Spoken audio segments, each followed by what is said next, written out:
ये खबर KR मंगलम university द्वारा प्रस्तुत की गई है। पटना स्थित जनसुराज पार्टी कार्यालय में प्रदेश अध्यक्ष मनोज भारती ने शुक्रवार को प्रेस कॉन्फ्रेंस की। इस दौरान उन्होंने बांकीपुर विधानसभा उपचुनाव को लेकर पार्टी की रणनीति और तैयारियों की जानकारी दी। मनोज भारती ने बताया कि जनसुराज के सूत्रधार और बांकीपुर से पार्टी उम्मीदवार प्रशांत किशोर 13 जुलाई को नामांकन दाखिल करेंगे। उन्होंने कहा कि सुबह 10 बजे स्काउट गाइड मैदान छज्जू बाग में कार्यकर्ता और समर्थक जुटेंगे। इसके बाद सभी लोग प्रशांत किशोर के साथ नामांकन के लिए पटना समाहरणालय जाएंगे। पार्टी ने नामांकन को भव्य और जन भागीदारी वाला कार्यक्रम बनाने की तैयारी की है। मनोज भारती ने कहा कि जनसुराज कार्यकर्ता बड़ी संख्या में इस कार्यक्रम में शामिल होंगे। पार्टी का लक्ष्य बांकीपुर की जनता के बीच अपनी उपस्थिति को और मजबूत करना है। उन्होंने कहा कि नामांकन सिर्फ औपचारिक प्रक्रिया नहीं बल्कि जनता के समर्थन का प्रदर्शन भी होगा। जनसुराज नेतृत्व का दावा है कि बांकीपुर में पार्टी को व्यापक जन समर्थन मिल रहा है। कार्यकर्ताओं को बूथ स्तर तक सक्रिय रहने के निर्देश भी दिए गए हैं। पार्टी के इस चुनाव को बिहार की राजनीति में नई दिशा देने वाला मान रही है। वहीं जनसुराज के राष्ट्रीय प्रवक्ता कुमार सौरभ ने कहा कि बांकीपुर में चुनावी अभियान पूरी रफ्तार से चल रहा है। उन्होंने बताया कि सभी 442 बूथों और 24 वार्डों में पार्टी कार्यकर्ता सक्रिय हैं।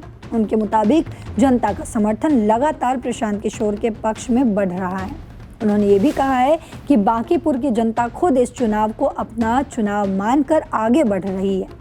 पार्टी का यह भी दावा है कि विधानसभा में बिहार के मुद्दों को मजबूती से उठाने की जरूरत है और इसी सोच के साथ जनसुराज चुनाव के मैदान में उतरी है। कुमार सौरभ ने राज्य सरकार के कामकाज पर भी सवाल उठाए। उन्होंने कहा कि पिछले कुछ महीनों में जनता के बीच असंतोष का माहौल बना है।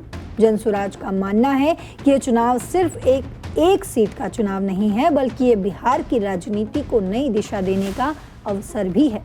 उन्होंने दावा किया कि बांकीपुर उपचुनाव राज्य की राजनीति पर बड़ा असर डाल सकता है।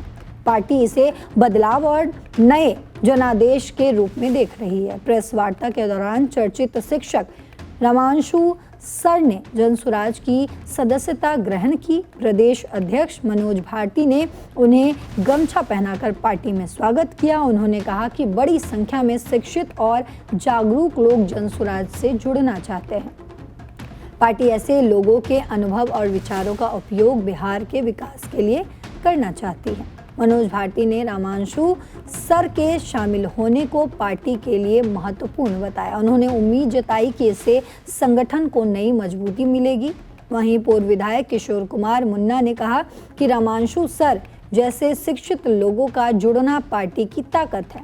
उन्होंने कहा कि जनसुराज का उद्देश्य पढ़े लिखे और अनुभवी लोगों को एक मंच पर लाना है। वहीं रामांशु सर ने कहा कि बिहार की राजनीति लंबे समय से जाति और धन के इर्द गिर्द घूमती रही है। उनके अनुसार जनसुराज विकास और लोगों के अधिकारों की बात करती है। उन्होंने ये भी कहा कि पार्टी का फोकस ये सुनिश्चित करना है कि लोगों को उनका हक और विकास मिल सके।